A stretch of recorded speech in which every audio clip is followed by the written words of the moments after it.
porque las cosas invisibles de Él, su eterno poder y deidad, se hacen claramente visibles desde la creación del mundo, siendo entendidas por medio de las cosas hechas, de modo que no tienen excusa. Amén. ¿Ya? El texto dice, desde antes, desde la creación del mundo, Dios se ha manifestado al ser humano de distintas maneras. Jesucristo no se reveló de la misma manera que se me reveló a mí, como se le reveló a Abraham, porque vivimos en distintas épocas. Jesucristo en la historia de la humanidad todavía ni siquiera nacía cuando Dios se le reveló a Abraham. Pero el texto dice de que desde la creación del mundo Dios se hizo entender, se manifestó a través de la creación en la conciencia del ser humano. Por lo tanto, ahora ninguno, dice el texto, tiene, ¿qué dice? Excusa. Ninguno tiene una excusa para decir, Dios fuiste injusto conmigo. Nadie tiene excusa. Al contrario, todos los que se perdieron y los que se van a seguir perdiendo no van a tener derecho a reclamo, porque están ahí justamente. ¿Amén? ¿Preguntas sobre esta diapositiva? ¿Se terminó, cierto? Sí. No hay preguntas. Preguntas comunes que surgen acerca de la elección. Quiero hacer otra aclaración. Vamos a estudiar la elección, vamos a estudiar la perseverancia de los santos en los estudios que quedan, vamos a estudiar el sacrificio de Cristo, vamos a estudiar la depravación del ser humano, que es lo que se llama en la teología los 5 puntos del calvinismo. Quiero hacer entre paréntesis que Juan Calvino creía muchas cosas que nosotros no creemos. En este punto de la salvación nosotros somos calvinistas, en otros puntos de otras doctrinas no pensamos igual a él. En el punto de la salvación nosotros creemos así. Y estos términos que usted a lo mejor, si es diligente, si es buen estudiante, va a llegar a su casa a investigar elección incondicional, perseverancia de los santos, expiación limitada, son doctrinas que nacen en un contexto de partida no español, porque todas esas doctrinas están traducidas al español. Entonces no tenemos que ser dogmáticos en decir la expiación limitada es que Dios se limita y se termina por confundir la persona. La elección incondicional, nosotros tenemos que tratar de estudiar las doctrinas del Señor y las doctrinas que vamos a estudiar ahora en base a la Biblia, no en base a lo que dicen ciertos teólogos, sino que en base a nuestra realidad, a lo que nosotros creemos como iglesia. Entonces las preguntas comunes acerca de la elección de Dios son estas. ¿Cuál es la responsabilidad del hombre? Si Dios elige a una persona, entonces ¿qué responsabilidad tiene el ser humano? ¿No es cierto? ¿Qué responsabilidad tengo yo de si Dios me elige o no me elige? Y ahí está en Romanos 3, versículo 23. Cuando todos pecaron, no alcanza la gloria de Dios. Amén. Entonces, el hombre tiene responsabilidad porque peca. ¿Se entiende? ¿Cuál es nuestra responsabilidad? Toda, por decirlo así, en cierto sentido. Porque somos pecadores. Entonces somos responsables nosotros de nuestro pecado y somos responsables de nuestra perdición. ¿Se entiende eso? A lo mejor en la salvación, Sí. en la salvación la responsabilidad del hombre no es Ninguna. Pero en la perdición sí. En la perdición el hombre tiene toda su responsabilidad. Se pecó, falló el Señor, no escuchó la voz del Señor, pero en la salvación, por decirlo así, Dios tuvo toda la responsabilidad. Como decía nuestra hermana Claudia. Entonces la salvación es al azar. Porque estamos diciendo Dios escoge. Pero Dios no escoge así, tapándose los ojos diciendo a este voy a salvar, a este sí, a este no, a este sí. No es así. Y ahí leemos, dice Efesios capítulo 1, versículo 3, versículo 6. Dice, sí lo leímos, pero ¿qué lo tiene? Lo leímos. Dice, en amor. Sí. ¿No le oramos? ¿Sí, bueno? Del 1 al 3. No. Bendito sea el Dios y Padre de nuestro Señor Jesucristo, que nos bendijo con toda bendición espiritual en los lugares celestiales en Cristo. Jesucristo, según nos escogió en Él antes de la fundación del mundo, para que fuésemos santos y sin mancha delante de Él, en amor, habiéndonos predestinado para ser adoptados hijos suyos por medio de Jesucristo, según el puro afecto de su voluntad, para alabanza de la gloria de su gracia, con la cual nos hizo aceptos en el amado. Amén. Amén. Entonces dice que la elección y la predestinación del Señor se basan en algo que Él tiene, que es en el amor. Entonces, en amor Dios nos escogió. No es que Dios se haya cerrado los ojos y no haya tenido idea de quién salvó, sino que Él tuvo una razón para elegirlo. No fue al azar. Lo adoptó. Si fuera al azar, quiere decir que Dios no tiene ninguna razón para elegir a nadie. Porque es al azar. Ay, Señor. Pero no es así. La base de la elección del Señor es que Dios amó a los que escogió. Amén. Por eso lo escogió. Porque los ama. Nos ama como cristianos. Nos ama como sus hijos. Entonces la salvación no es al azar. Porque Dios ama a los que elige. Y ahí ya se termina y se echa por tierra el azar en la salvación. ¿Es injusto entonces Dios porque elige a alguno y el otro no? No. En ninguna manera, como dice Romanos capítulo 9, versículos del 14 al 16. Amén. Dice, ¿qué pues diremos? Que hay injusticia en Dios en ninguna manera. Pues a Moisés dice, tendré misericordia del que yo tenga misericordia, y me compadeceré del que yo me compadezca. Así que no depende del que quiera ni del que corre, sino de Dios que tiene misericordia. Amén. Y ese tiene que ser quizá el texto más aclaratorio en cuanto a la elección del Señor. Porque está hablando de dos personas, insistimos, que no tenían condiciones, Jacob y Esaú. Y después dice, es injusto el Señor de ninguna manera. De ninguna manera, porque Él va a tener misericordia del que Él quiera tener misericordia y Él se va a compadecer del que se compadezca. Y después dice, porque no depende del que quiere, sino de Dios, Así es, que Señor. tiene Amén. misericordia. No depende de la persona, la elección, depende de Dios. No es injusto porque Dios tiene misericordia de que Él quiere tener misericordia, como vimos en el primer texto. Dios está en los cielos y Él hace lo que se le place. Amén. Entonces Dios no es injusto. Ahora, leemos en 2 de Pedro capítulo 3 versículo 9 que Dios no quiere que ninguno se pierda. Porque Dios dice, ama, los arminianos podríamos decir, o las otras personas que no creen como nosotros, Dios ama a todo el mundo, por lo tanto, les da la posibilidad de que todos se salven. Y no quiere que nadie se pierda. ¿Se entiende? Eso es lo que dice el texto de 2 de Pedro. Si alguien lo puede leer. Amén. El Señor no retarda su promesa, según algunos la tienen por tardanza, sino que es paciente para con nosotros, no queriendo que ninguno perezca, sino que todos procedan al arrepentimiento. Amén. Entonces, y ahí es donde nosotros tenemos que entender qué es la voluntad del Señor. Y la voluntad del Señor se manifiesta de distintas maneras. Dios quiere que nosotros nos amemos como hermanos y nos amemos perfectamente y nos perdonemos y seamos buenos cristianos. ¿Somos buenos cristianos siempre? ¿Nos perdonamos todo el tiempo? ¿Nos amamos como deberíamos amarnos? No, ¿no es cierto? Entonces, en ese sentido, la voluntad del Señor no se cumple.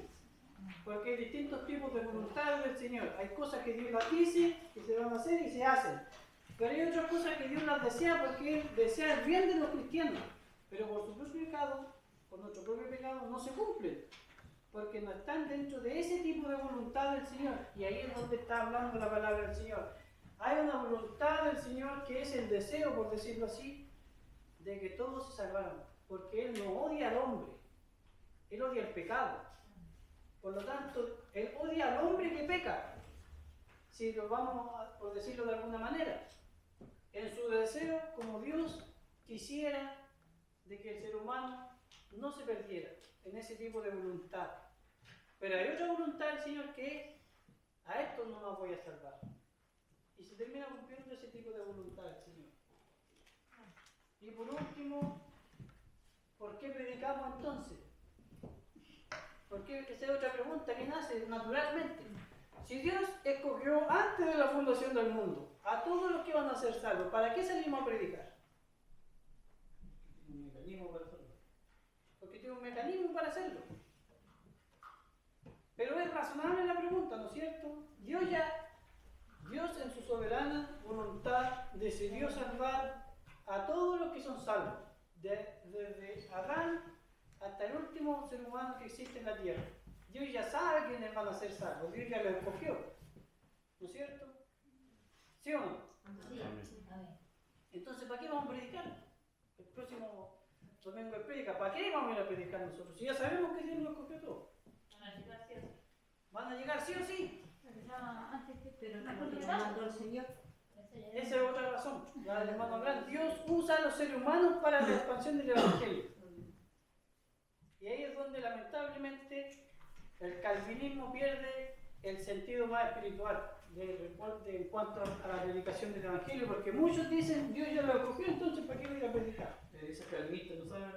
La iglesia calvinista no salen a predicar, si Dios ya lo escogió, teológicamente tienen razón.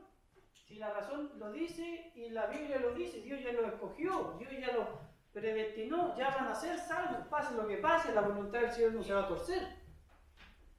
Pero Dios nos usa a nosotros, los cristianos, para que nosotros prediquemos el Evangelio y esas personas alcancen la salvación. Entonces lo hacemos, predicamos porque es primero un mecanismo, como decía nuestro hermano Abraham, para que las personas se salven. Es una bendición que Dios nos use a los cristianos para predicar el Evangelio. Y es un mandamiento del Señor que Dios nos da de predicar el Evangelio. Como buenos soldados de Jesucristo, tenemos no la posibilidad ni la bendición, tenemos la obligación de obedecer a Cristo y de ir a predicar. Eso es lo que Jesucristo mandó a sus discípulos, ir por el mundo, predicar el Evangelio. El llamado del cristiano es decir, Cristo murió por ti. Yo no sé quién es salvo, yo no sé a quién escogió Dios. No lo sé, no tengo idea.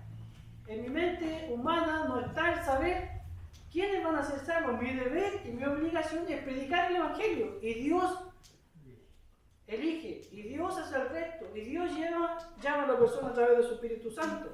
Dios hace la obra. Nosotros tenemos la obligación de predicar porque es nuestra responsabilidad. Es una bendición.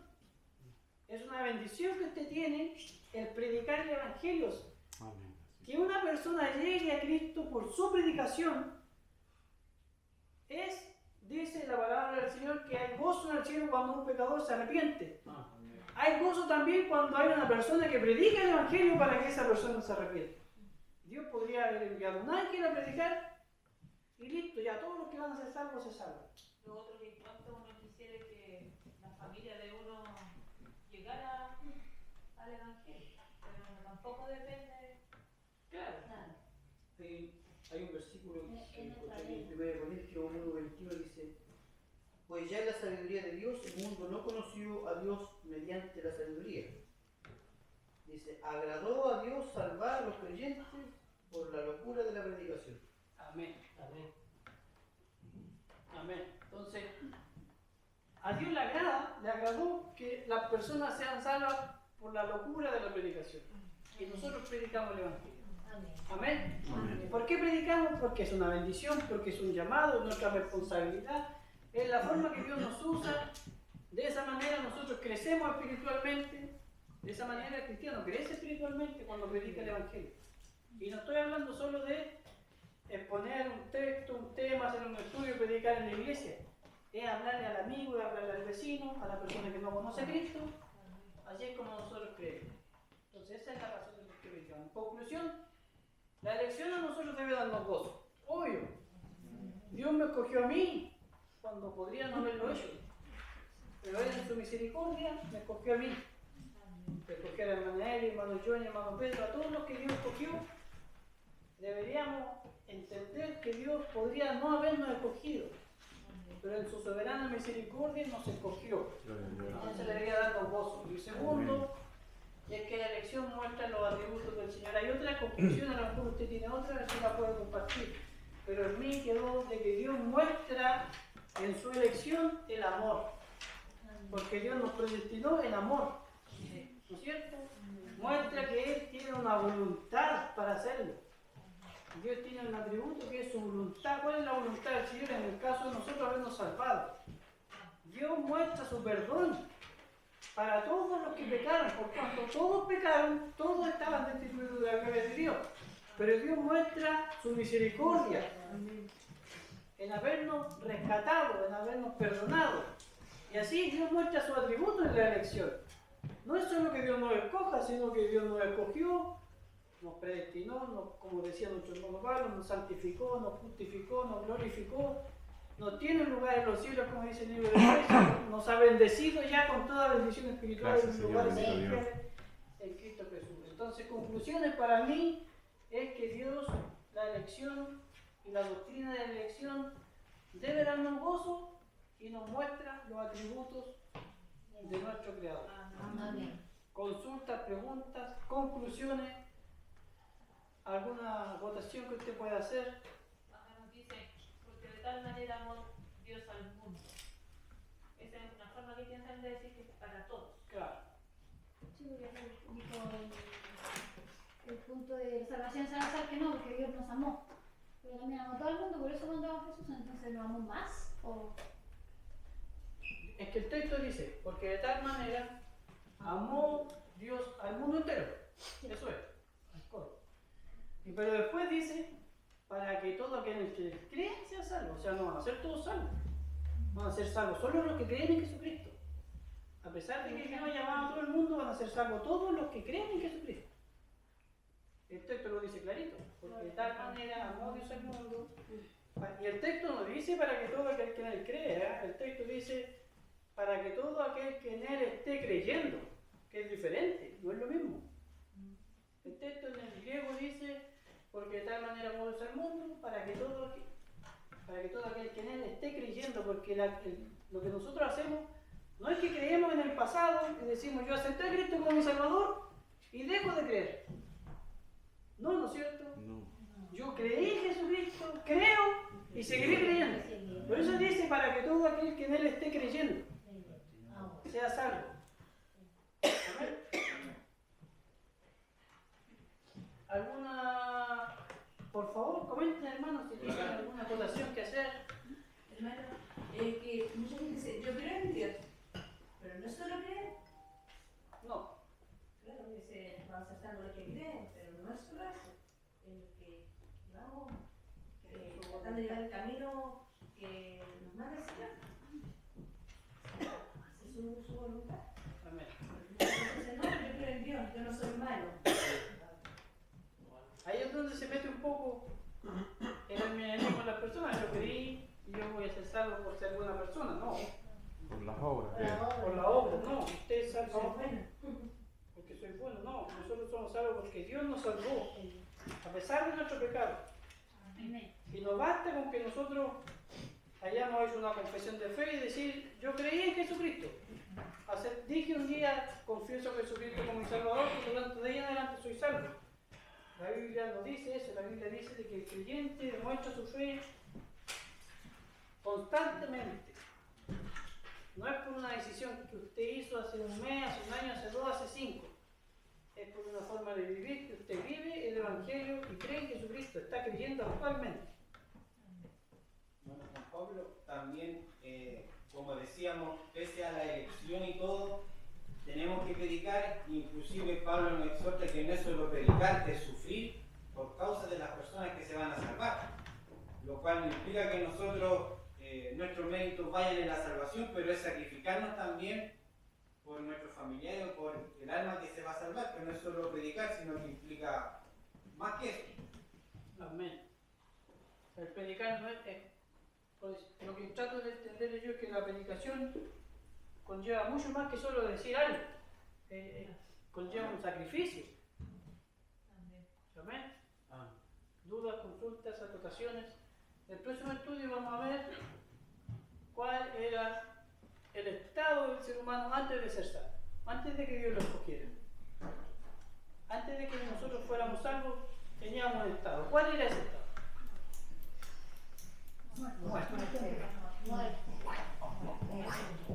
El tema es este. Si no hay dudas, preguntas o algo, nos ponemos de pie. Gracias por asistir, hermanos. Próximo estudio igual a las 8, todos invitados.